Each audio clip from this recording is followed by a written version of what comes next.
Hey, everybody. Welcome in. It has been a while. I'm Jake, your host here at the Vaults of Yesteryear, and glad to be back in it. Um, I have to admit, I took a good break, having a little bit of inspiration issues, but hopefully we've got that kind of in the rearview mirror. But the last time I had a new computer and delivered, and so I was trying to set that up on the night of the stream, which brings me to my issues with a mic. So I have uh, uh, my normal mic is not working. I've got to figure out what the problem is, but it keeps dropping off. So I apologize if the quality is not great on the audio tonight, but I'll do my best and power through it, and hopefully it's not too awful. So let me get the comments on the stage. So yeah, inspiration a little bit down, but I've been doing a lot of gaming on the side, and been doing some duet gaming over Foundry, and that kind of brought me up to uh, kind of the inspiration for tonight's Oathhammer uh, uh, deep dive that we're going to look at. So I've been super impressed by that game, and later on we'll take a pretty close look at why I love it. And first, we're going to talk a little bit about the Wizards of the Coast uh, supposed apology, I guess, to Luke Gygax, and we'll dive into that here in a minute too. Also, behind me, I've got a real messy table, so not. I try not to be too bad about that, but I'm trying to prepare for a game tomorrow at my local game store. We're playing a tabletop skirmish game called Gunfighter's Ball. So it's going to be it's an old west shoot 'em up type with miniatures and terrain and all that kind of thing. So getting kind of excited to get that on the table and give that a whirl. So I do have a bit of mix of interest, right? Not just RPGs, but wargaming and skirmish gaming and things like that too. So it's been a while since I've got to do that. So looking forward to it. But anyway, let's talk about what's happening in the world of RPGs. Let me get this up on the screen.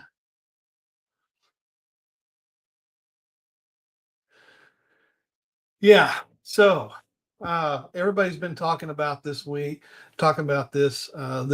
and I've seen a couple of different people that I follow talking about it, and Professor DM put out a whole video on it and everything.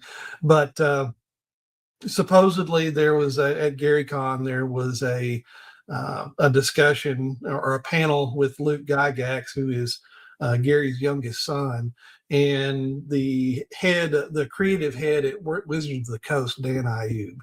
And they were doing a panel talking about collaboration between the two of them coming up with Wizards of the Coast. And so this is an article here from Polygon talking about that, and I'm not going to read the whole thing, but here it says Dan Ayub, Dungeons and Dragons head of franchise, says we're the two that can fix this. That he said during the press conference.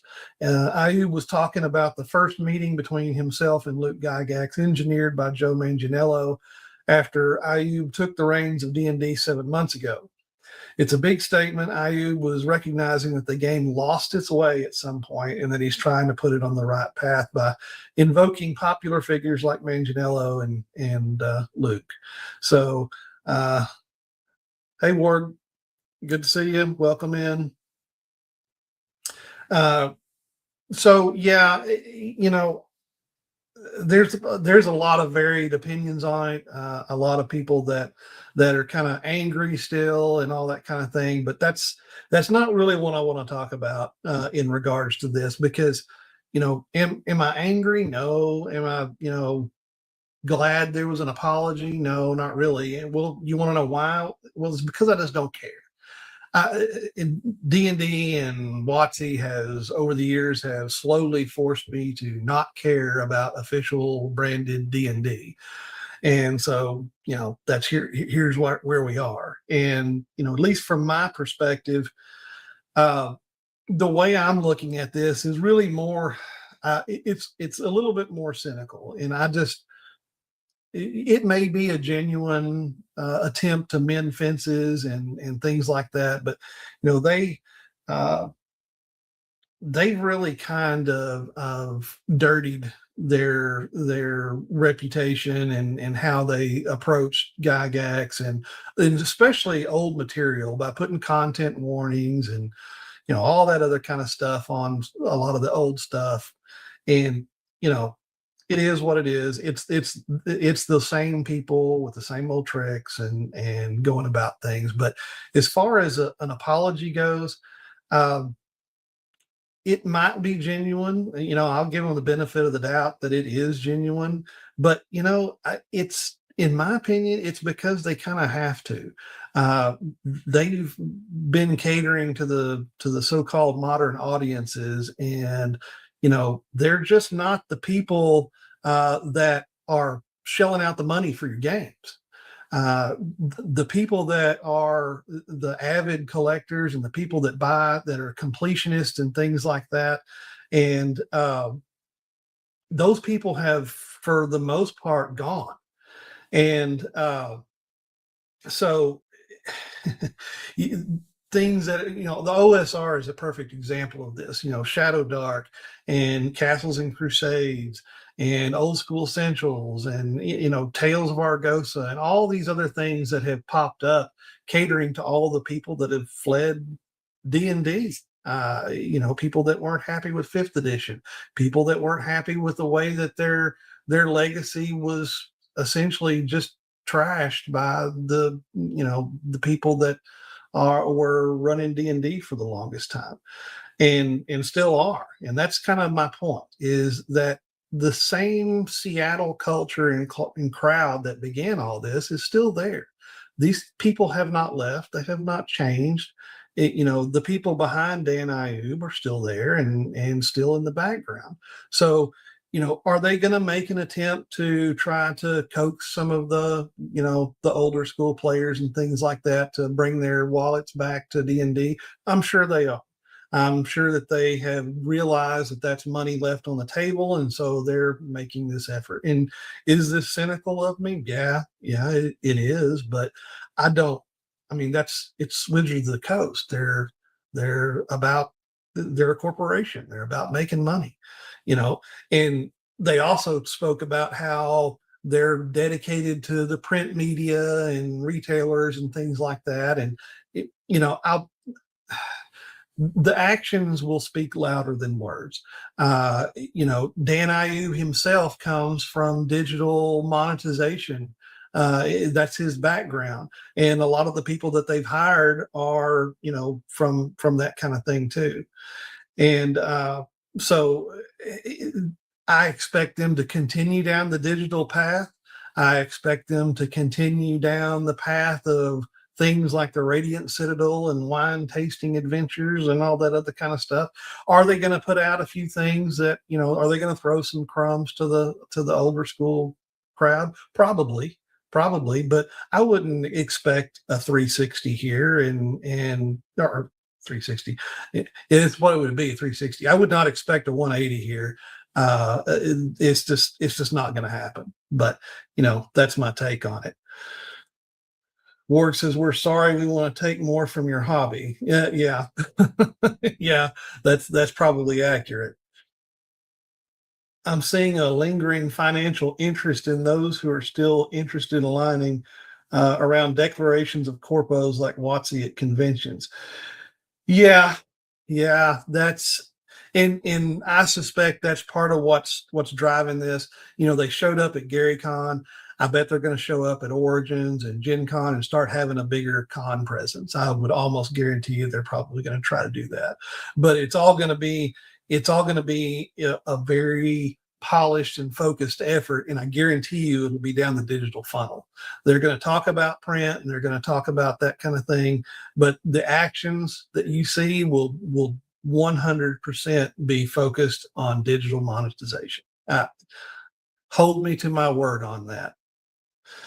Um, but anyway, that's really all I wanted to talk about regarding that. Is it's just my look on it is a cynical look. I think it's them realizing that they're leaving some money on the table, and so they're trying to go after it.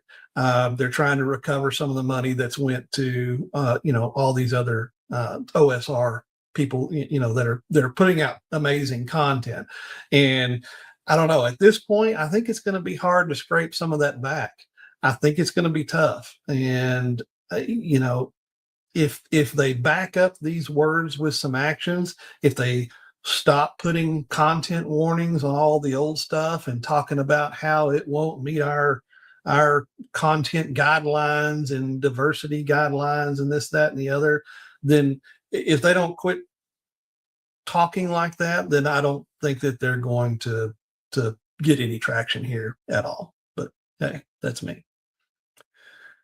So anyway, off that topic, or you said Old West tabletop sounds cool. Yeah, it is. I'm shifting gears a little bit. I've got two different systems that I run for that. The Gunfighter's Balls one, and then there's another one called Gunslinger's Paradise. And I get those two mixed up all the time. They're two separate games, but they're equally fun. So um, Gunfighter's Ball is very much it's kind of a scenario driven skirmish game that's very beer and pretzels and stuff like that. But the other one, the one I'm not playing tomorrow, it's called Gunslinger's Paradise, and that one is by God's Eye Games, and it's been out a while. I think you can still get it on drive through, but it's more along the lines of Mordheim in the Old West. So you have different factions that you can play, and there's an entire campaign system and improvement system, and you can develop your base, so to speak, and all that kind of thing. So it's a I don't even know how you classify it other than saying it's like Necromunda and Warheim and Mordheim and the fact that and like Frostgrave too, I guess, but it's got all that campaign structure behind it. So best outcome I think would be pivoting direction from those taken in by whatever Luke Italian last name guy, Hickman and Elmans. Oh, you mean El Monster? Yeah, end up doing. Yeah, yeah. So if they listen to those guys and kind of put some meat behind the words, then they maybe might get some traction. But they're going to have to pivot on it pretty hard. After people are disappointed, they could be directed toward all the cool stuff smaller companies have been doing. Well, they're already there. So I agree with you, but all the people they're trying to attract back are already in all the OSR or if not OSR, they've moved on to people like Free League and Warhammer Fantasy and other things like that. So, uh, you know, the challenge is making something that's going to be attractive enough to pull them from some of those amazing games that are out there right now. So it's going to be a tough hill to climb, I think. Love Necromunda. Yeah, I liked it too. Mordheim's better. Let me rephrase that. Mordheim originally out of the box probably would lose out to Necromunda now, but with all of the fan stuff and modifications over the years that have come to Mordheim and the expansions that the fans have introduced to it, I think Mordheim is still a contender for one of the best. But yeah. Okay, so let's talk Oathhammer. Let me set that up here.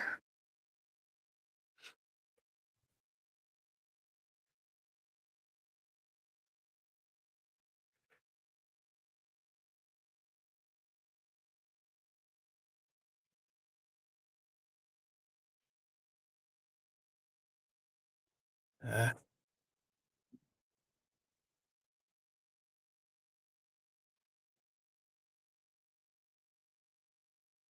Give me just a minute. It's not. Let me reshare here.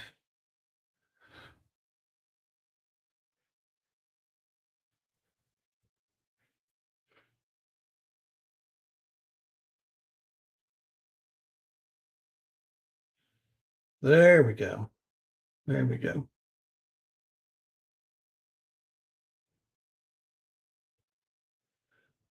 Before I jump in, I'll take care of these little chats here. So Ward says, you got a lot of specialized knowledge and a wide range of games you've insights into. I think you'd provide good content along the lines of showing how all this cool stuff works in addition to what you've already got going on.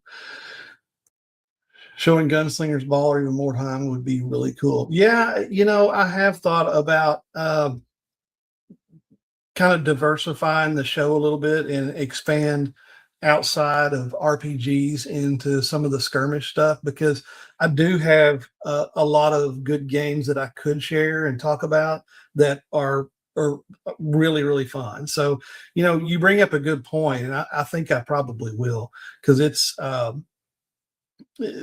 there's a lot to be seen there, and there's really some good crossover chances too. So if you're playing uh, something that's more adventuring focused, like there's a year zero engine game that came out recently called Tales of the Old West, and it's a traditional role-playing game using the free league year zero engine that I've been loving.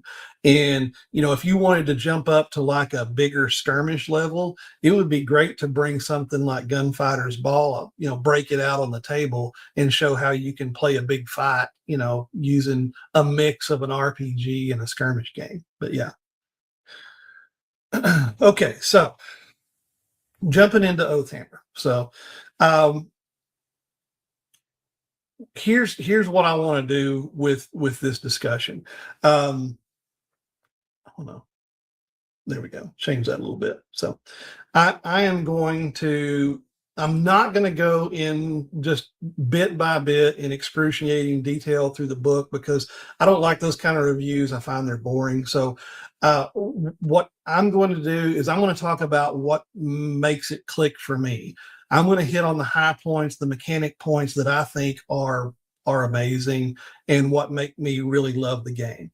So that's what you're going to hear about tonight, is the highlights from my point of view on why I love it. So, and if that sounds good to you, then I would certainly encourage you to take a look at it and look at it in depth on your end. And it's a great system. So, and we'll talk more about the meta behind it and things like that at the end.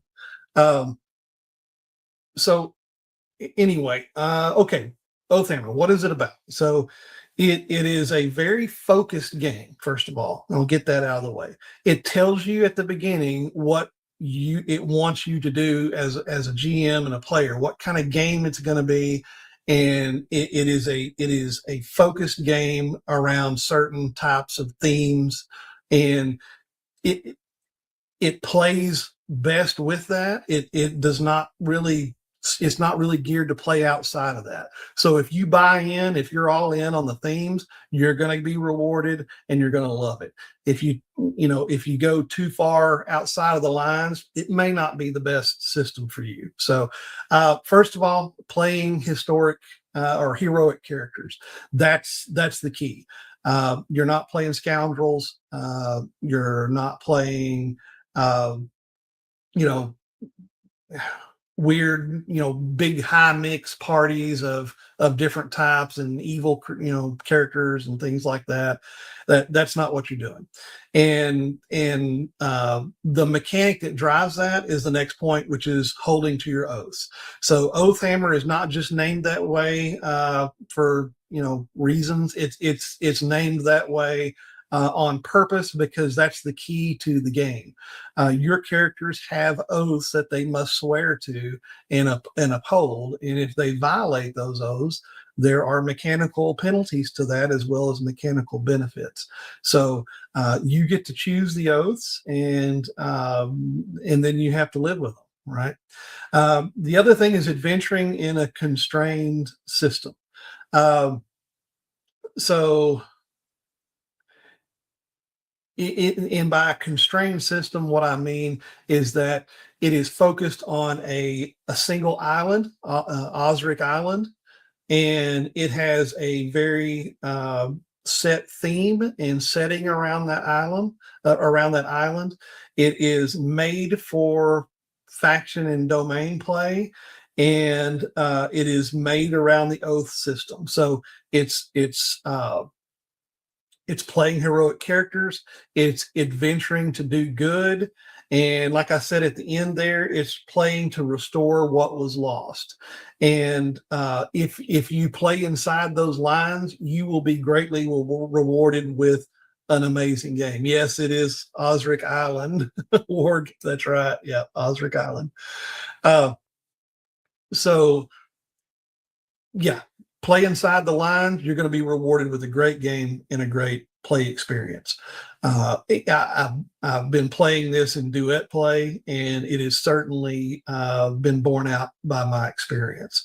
So, you're in. It is in a constraining system. That's okay. That's okay.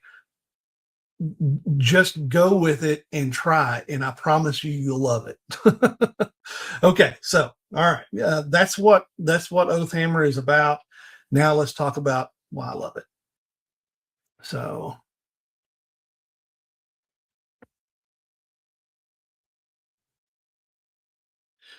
okay, the core mechanic. And before I get into the other details, you really need to know this part of it because it drives everything in the game. So it's based on the Perilous D6 system, and you have 6 attributes and that your character has that are set from generally like 1 point to 5 points, and then you have a skill system that's layered on top of that with a good long list of skills. Each skill is associated with a certain attribute. So, in order to get what your total skill bonus is, you add up the number of skill ranks you have and you add it to the attribute that it's based on. So, for instance, if you're using the fighting skill, that's tied to might. All right. So if you have a 2 in might, and if you have a two ranks in fighting, then your total ranks are 4, and that's what drives the mechanic. And that tells you what your dice pool is going to be. All right. So, and that's the next thing. Your dice pool is the total of the attribute, your skill, and whatever modifiers that may be in play. And it's often against a difficulty value, but it could be an opposed check. So if it's a difficulty, then the average difficulty is usually 3, and it can scale up or down from there depending on the difficulty of the action. And here is the super key to this mechanic that is amazing. The success value that you need is based on the color of the dice. There are 3 dice colors in the game: white, red, and black. Your basic skills are all driven off of white dice, and they succeed on 4 plus. So if you have a dice pool of 4 dice and you need to hit a difficulty of 3, then you're going to need to roll at least 3 dice that are showing 4 up. Okay. Now, there are red dice and there are black dice. And again, what does that do? It controls your success value. Red dice succeed on 3 up, black dice succeed on 2 up. Okay. So, and then there are certain traits that your characters can get. There are certain weapons that you can use. There are certain circumstances that you can be in that change the color of the dice that you roll. All right. So, for an example, if you're using a longsword, it's versatile. So, in other words, if you're using it 2-handed, then it gets the brutal trait. And what does brutal do? It changes your damage dice to red dice. So, instead of rolling white damage dice that succeed on 4 up, you're rolling red dice that succeed on 3 up. So then on top of that, your dice explode on 6. So if you roll a 6, then you get to count that as a success, roll another dice. If that succeeds, then you add it to your total. If you roll another 6, it continues to explode. And so on and so forth. So uh, there are a lot of traits that play on this mechanic that change the color dice, that can change the number of dice that you roll. It can also even change your explode. There are some very specific and good traits that you can choose on your character that will make your dice explode on 5 up. So that is, and the best thing about it is that it's you I inherently have picked this up visually. So when you see white, red, and black dice, you automatically know what you have to succeed at, and really the only variable is how many dice that you're rolling. It is a very, very elegant system. And so, in my last bullet point on here is that opposed checks for combat. There are other opposed checks, like if you're doing like a strength versus strength or something, you would do opposed. But for you, there's really two things. It's either versus a difficulty value, or it's in the case of combat, you're rolling opposed checks against your opponent.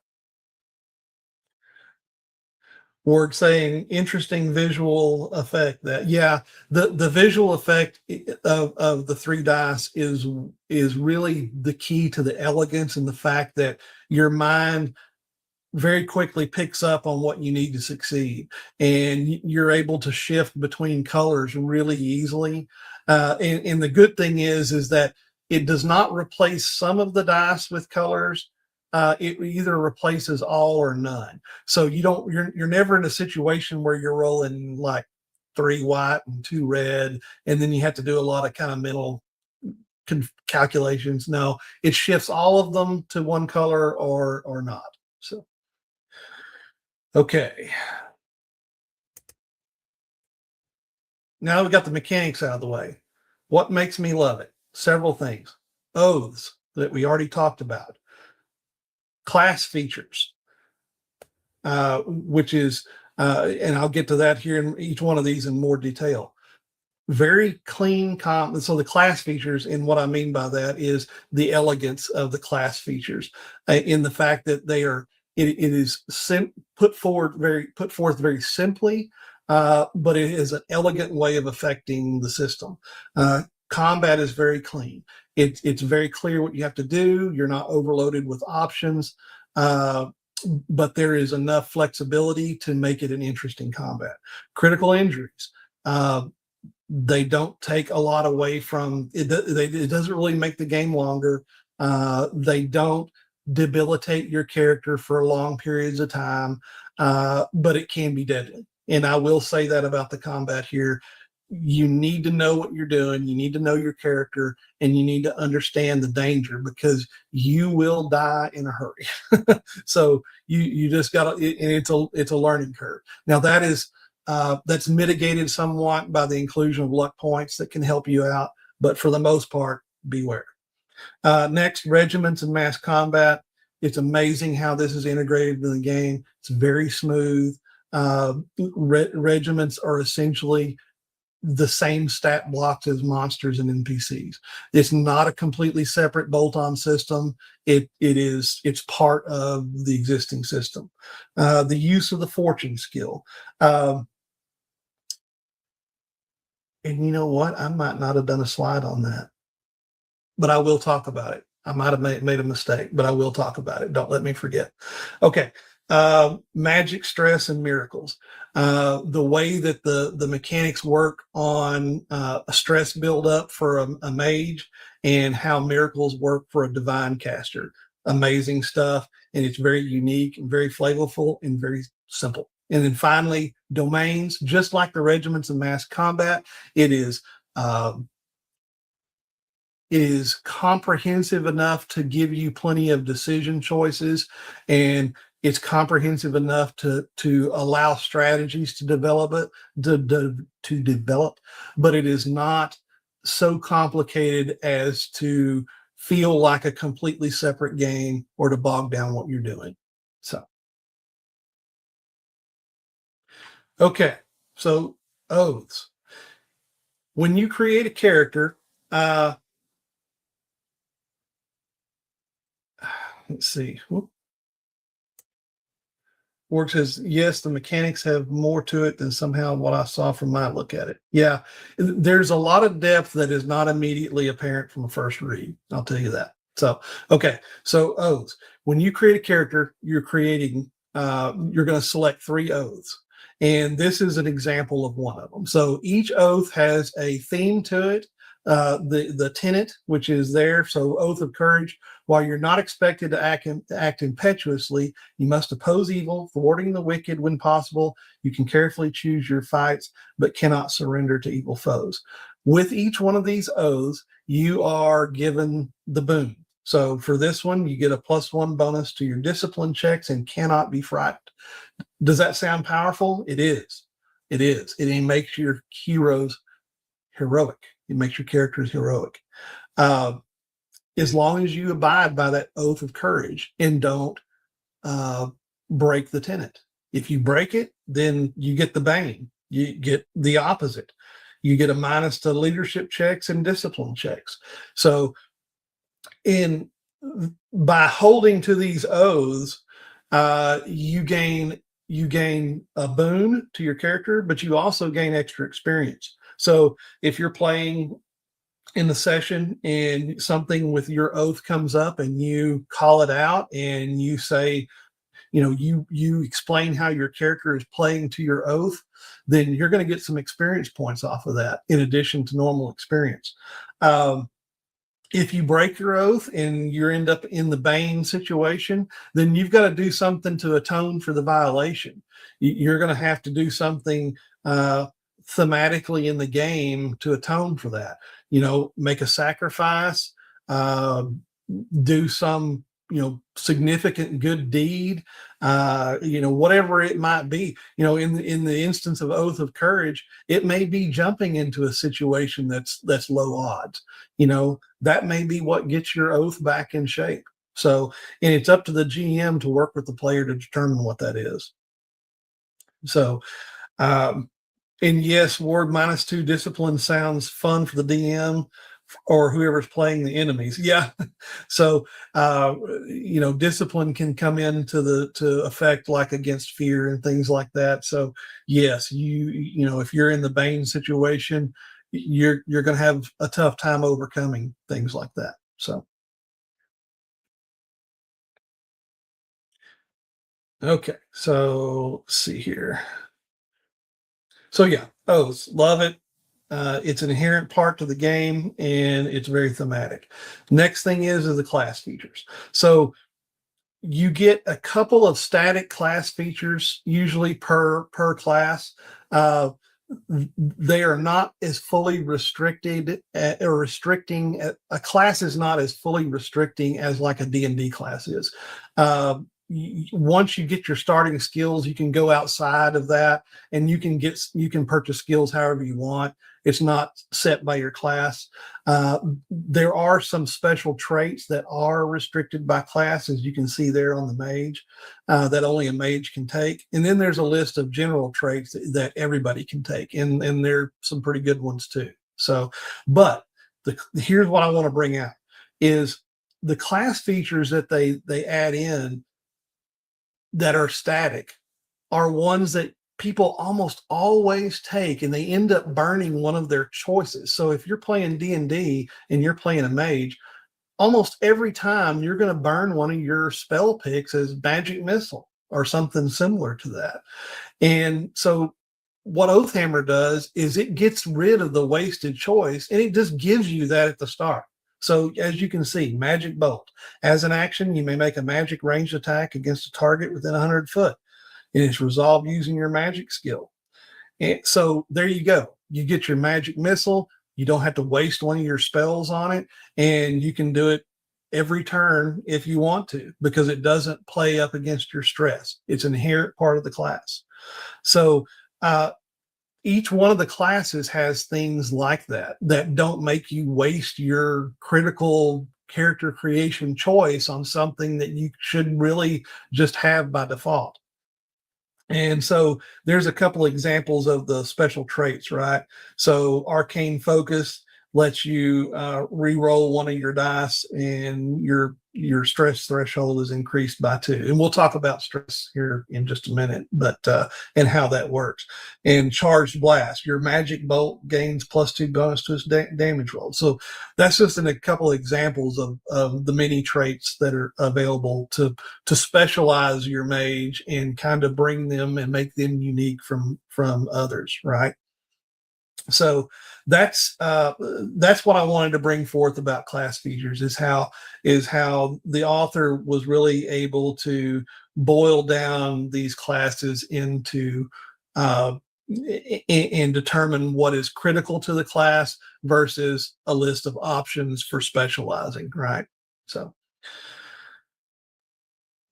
okay, clean combat. And I thought about this a long time, of how to explain this and how to kind of show why I love it so much. But really, there's nothing better that explains this than just going and showing you the combat example in the book. I mean, it's really that good, right? So here's how it works. Roland attacks a goblin. Roland rolls 3 successes on his attack roll. So what's his attack roll? We talked about it earlier. It's a combination of the attribute, the skill rank, and any modifiers. So Roland, he might have rolled, you know, 4 dice, 5 dice, whatever, however many dice. It might have been white, might have been red. The color tells you the success value. But regardless, Roland has rolled 3 successes. The goblin rolls his defense check. Again, same mechanic. Defense is just another skill. So the goblin rolls those skills. He gets 1 success. It results in an overall success value of 2. What is a success value?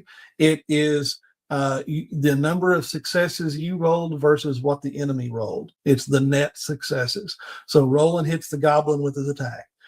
He's wielding a longsword that deals might +2 damage. Because Roland has 2 ranks in might, his base damage is 4.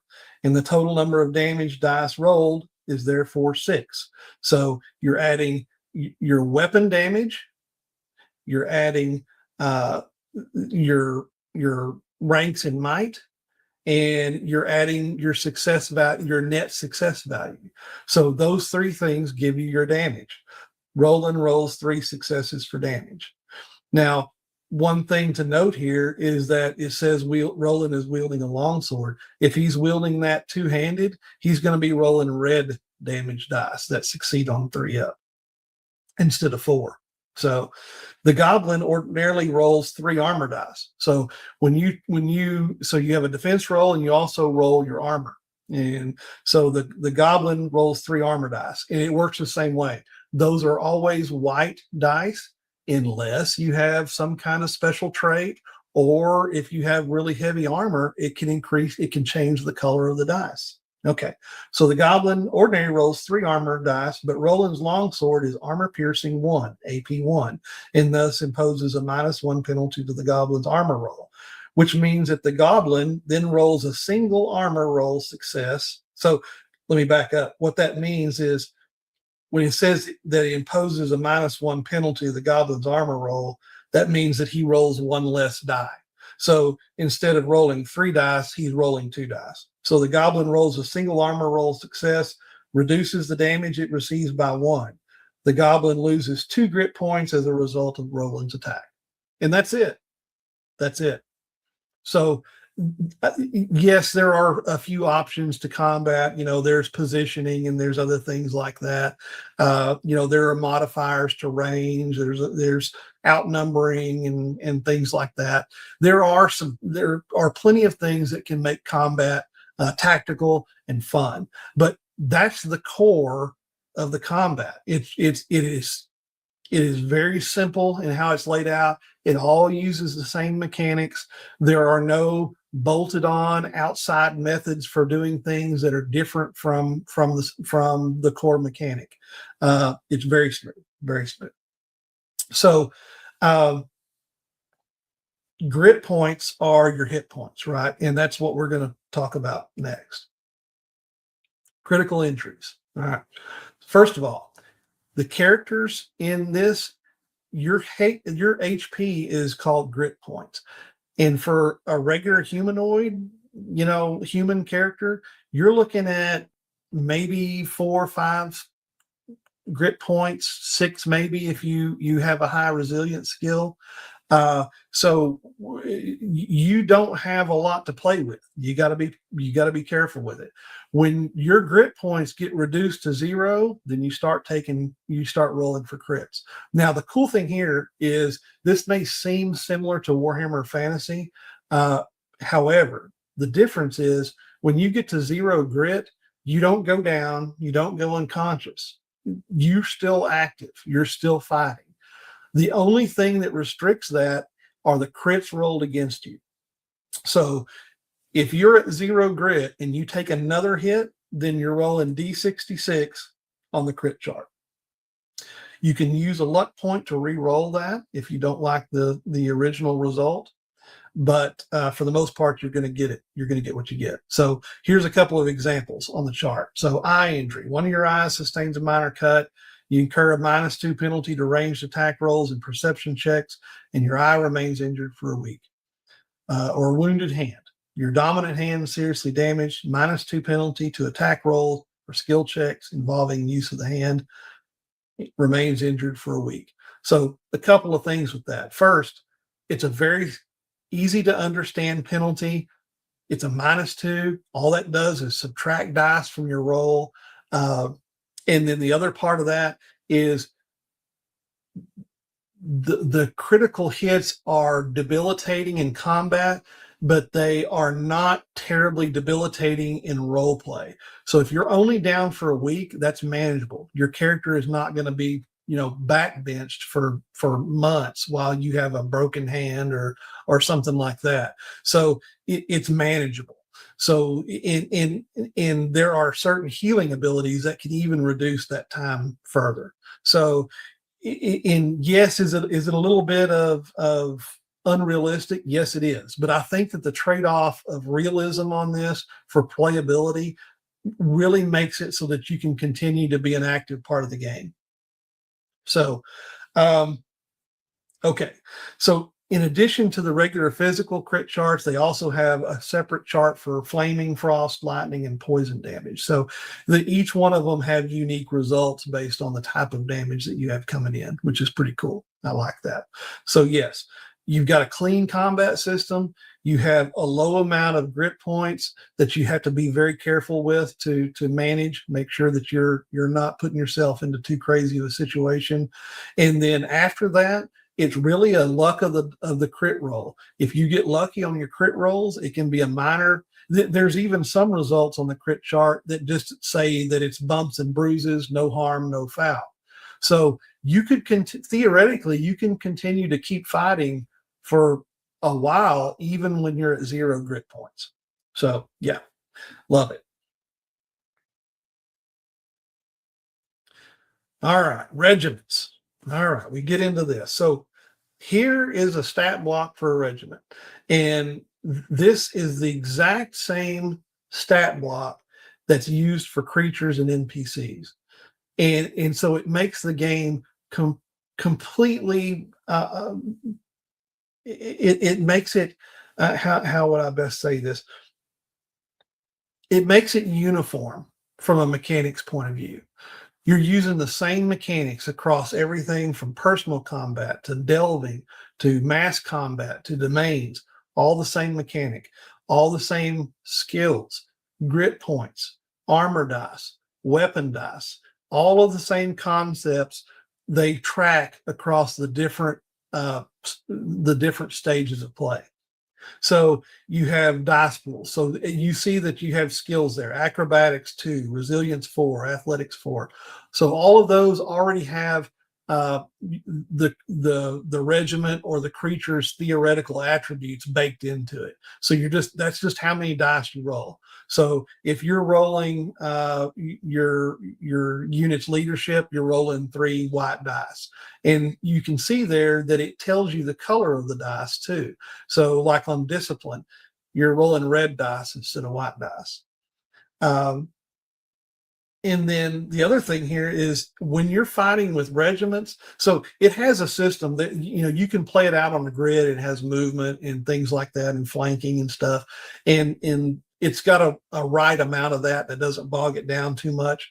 But there's no hit rolls. It makes it so nice because it's trying to represent the gritty attritional back and forth fighting of two large units.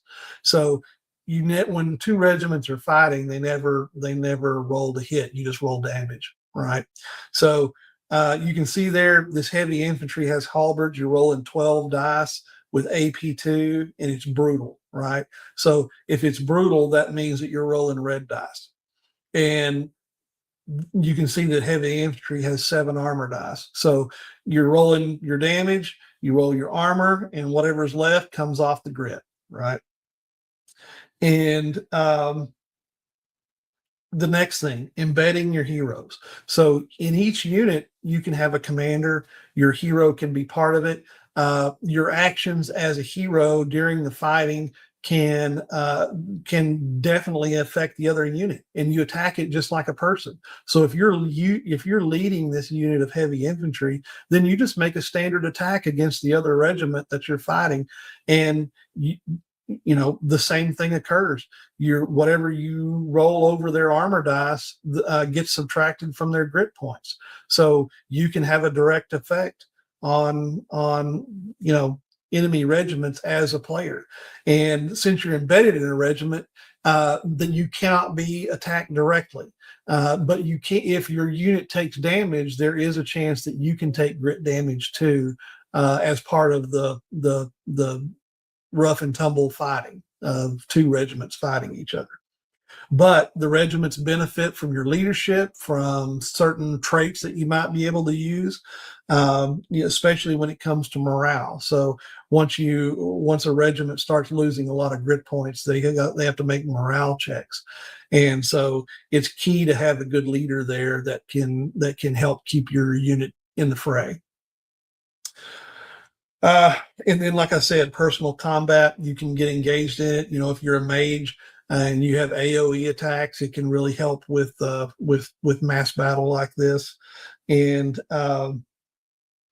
it's all smooth and part of it. So as you're playing in a mass battle fight, the same type of the same round structure occurs and everything else. So just going through the heavy infantry here, I wanted to go over its abilities. So it has the armored ability, so you can see where it makes it roll red dice. They can lock shields, where they can impose a -3 penalty to ranged damage rolls against them, which is nice. So while their shields remain locked, heavy infantry may move no more than 40 feet each turn. So you're slowed down, but you've turtled your unit and prevent more ranged casualties. And then your regiment, which tells you that they just deal their base damage against targets they attack. And they're trained soldiers, which means they roll red dice on discipline. So they're a lot less likely to break. But so regiments are cool to me. Mass fighting is cool simply because it is so seamless with the other parts of the game. Magic and miracles. All right. So here we talk about this. So, all right. First thing off, you can cast a spell every turn if you want to. All right.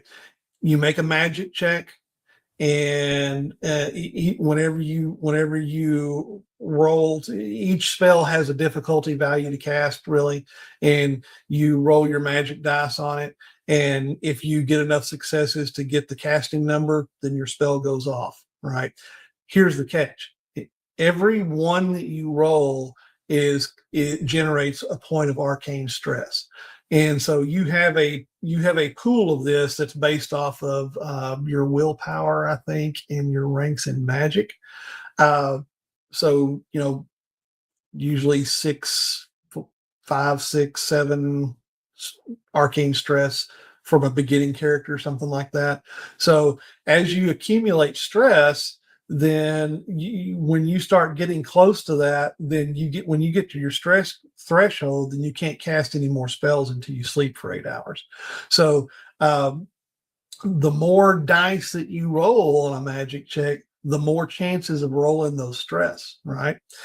Now, the key thing here is that's interesting is if you're a higher level mage and you have a low difficulty spell you're trying to cast, you don't have to roll your full pool. You can choose how many. You can roll 1, 2, 3 dice if you want. That way, you don't accumulate too much stress. Um, Okay, so that's how casters work, right?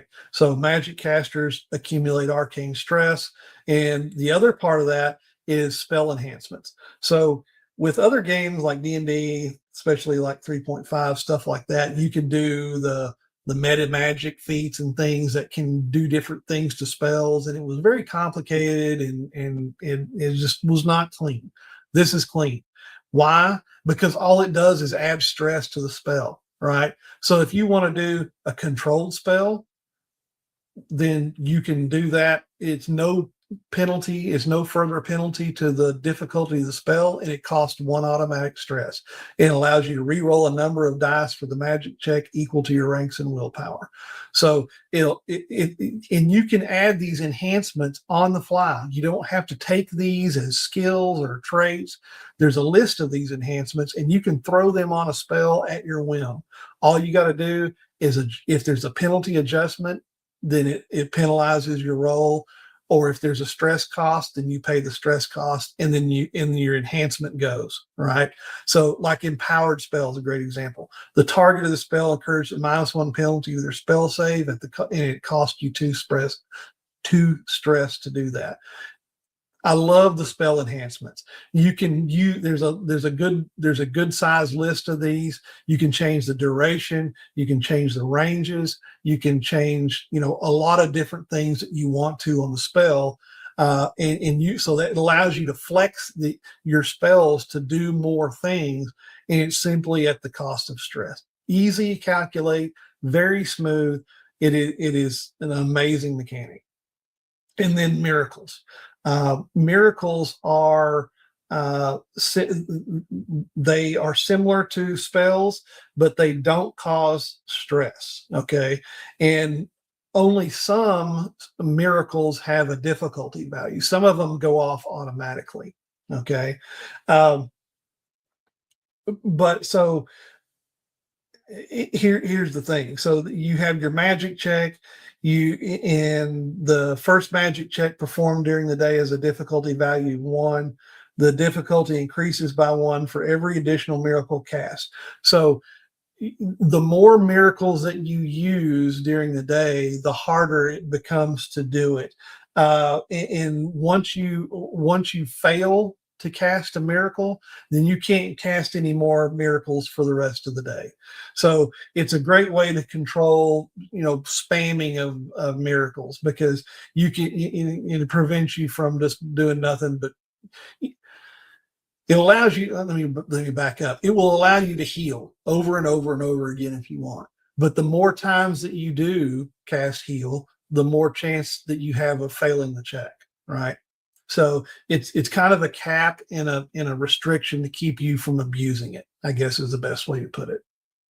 So, and of course, I'm not going over all. There's a ton of magic disciplines. There's a lot of divine disciplines that there's elementalism, there's infernal magic, there's all kinds of options, and I would encourage you to explore that and and to take a look and see what you think of it. But I could go into that for an hour just on all the different magic stuff alone. But what I wanted to do was tell you about the mechanics of it that make it awesome.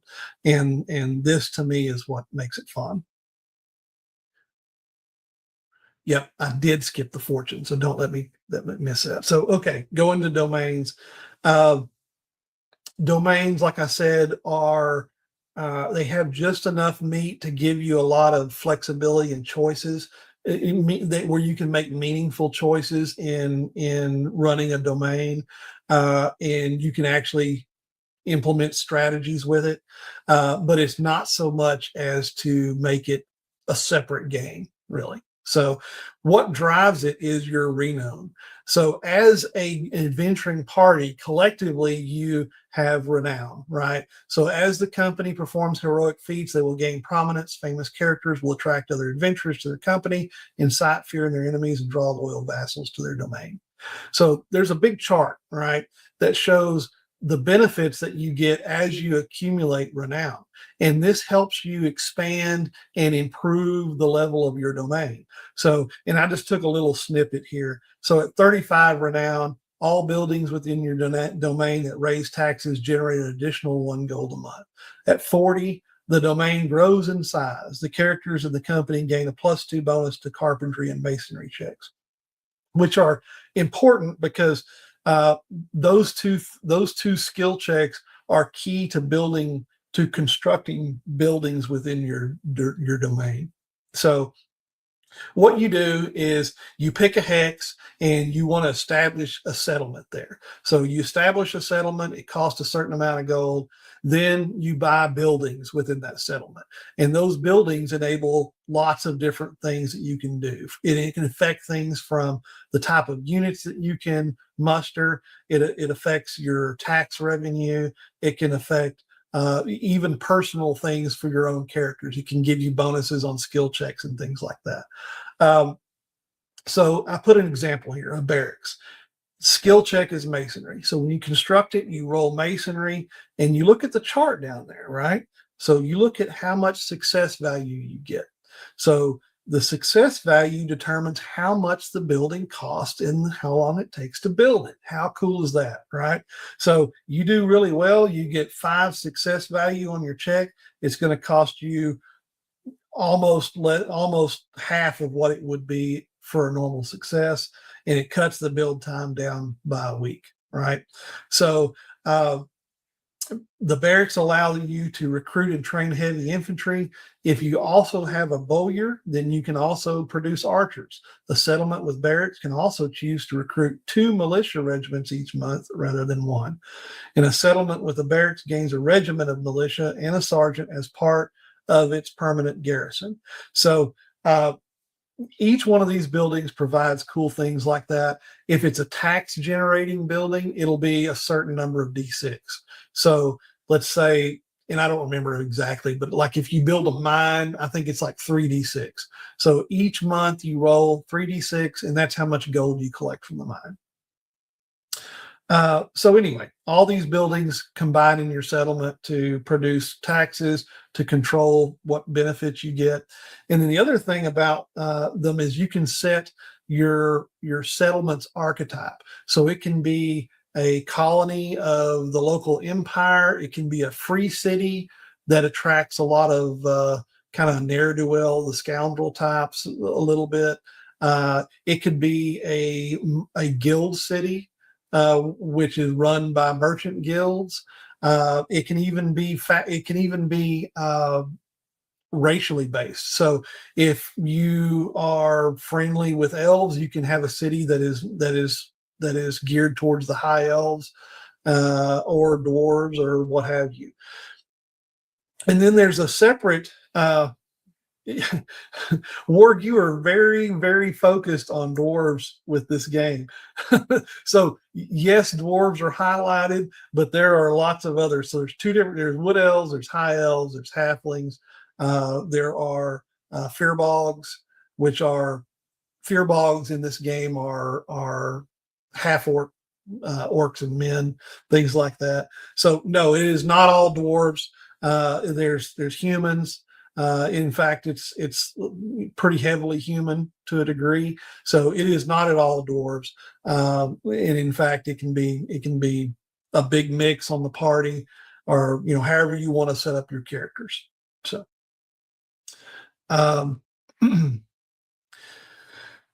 okay, so tied with the settlements and buildings, you also have a faction system, right?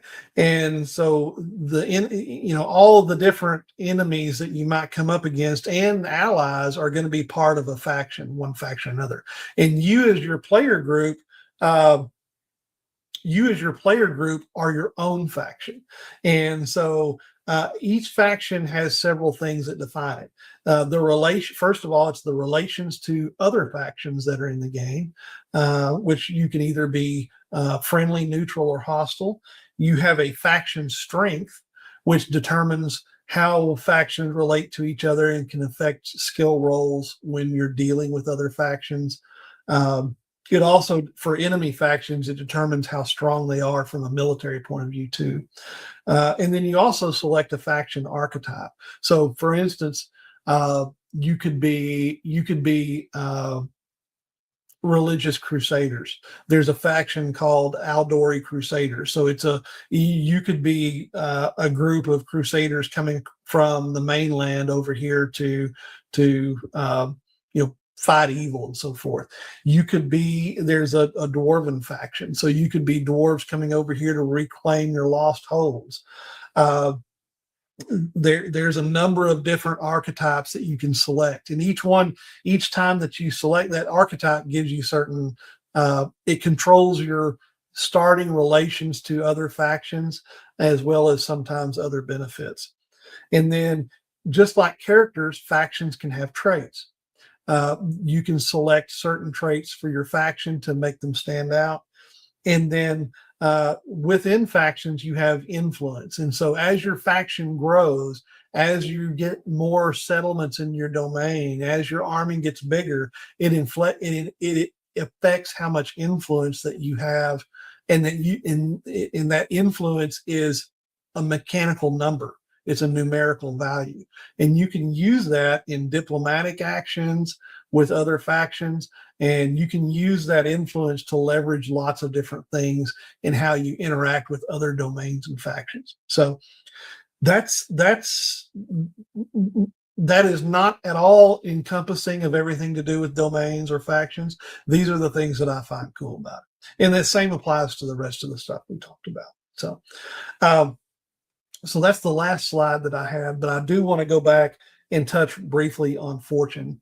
One of your core attributes that you have as a character is your fate, and just like any other stat, it can be a certain number of points. So, for instance, if you have a fate of 2, then that drives how many luck points that you get each session that you play.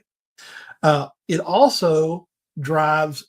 There's only one skill associated to the fate attribute, and that's called fortune. And your fortune skill is used in a number of very interesting mechanics. So if you have, like any other skill check, if you have 2 ranks in fate and 2 ranks in fortune, then you have a dice pool for fortune checks. Here's what it's used for. You can use it for avoiding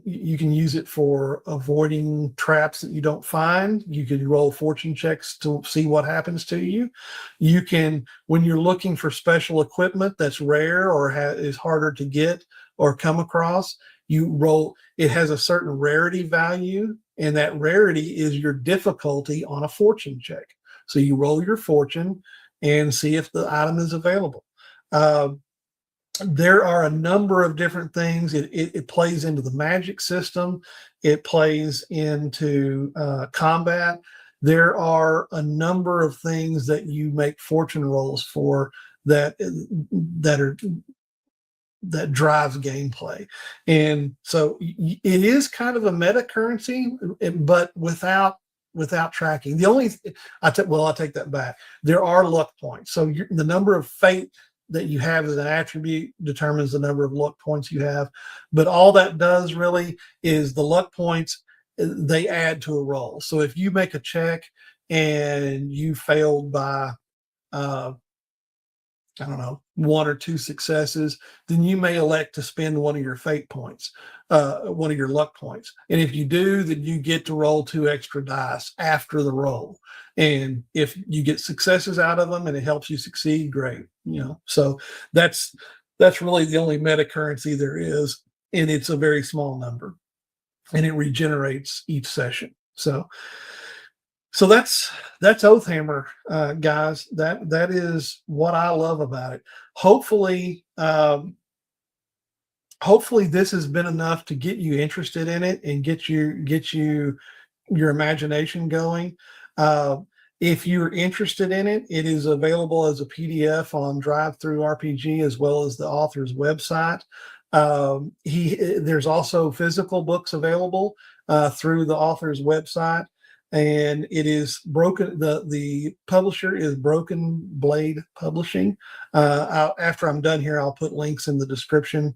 He has a Patreon as well, where he releases some snippets as he's thinking through new releases, and he also has a good Discord server as well that's very active and has lots of great knowledgeable people and good folks there on the Discord. Um, so back to the physical books. So those were printed as part of a Kickstarter run, and you can buy those through his website. The books are amazing. They are the smaller format. They're not the full book format, but the layout is amazing. They're easily readable. It's got great. The book quality is fantastic, and the art is amazing. So if you're a lover of physical books, I would definitely encourage you to pick this one up because it's worth it. I love it. As an older guy who has old eyes, it's printed big enough where I don't have to strain so bad. So I thought that was a very welcome a welcome addition to the book. So uh,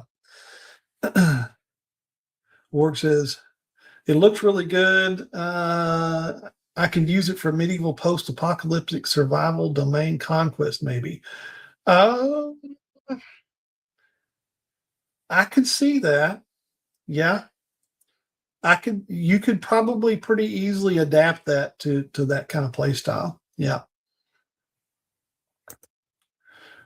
If I run this, I'll need to make those points to be applied before diegetic results. Yeah. So I assume you're talking about the luck stuff. Yeah.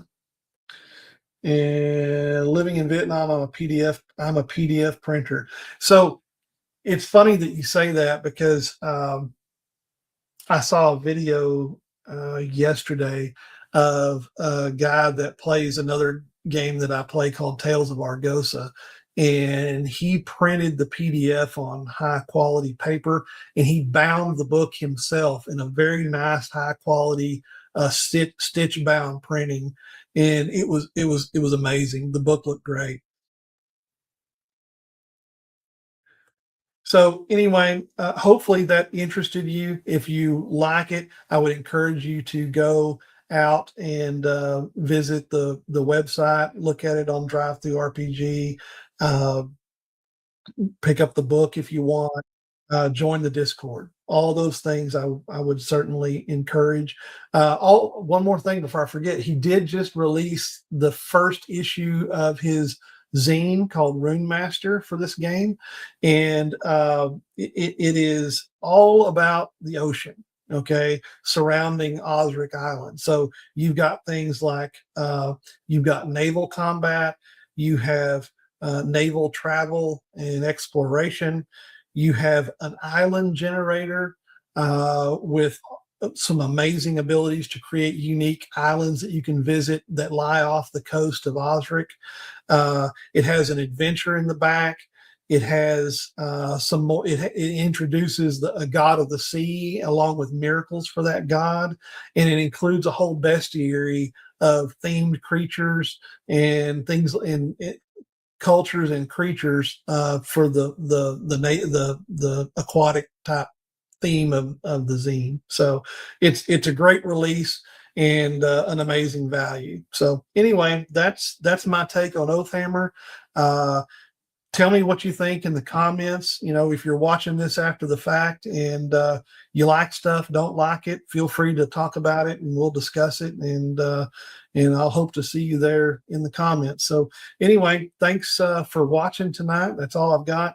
Ward, thanks for joining. Hope you had a good time and have fun over there in Vietnam. It's early for you, so thanks for getting up and watching the stream. So everybody else, have a good night, and we'll see you next time. See ya.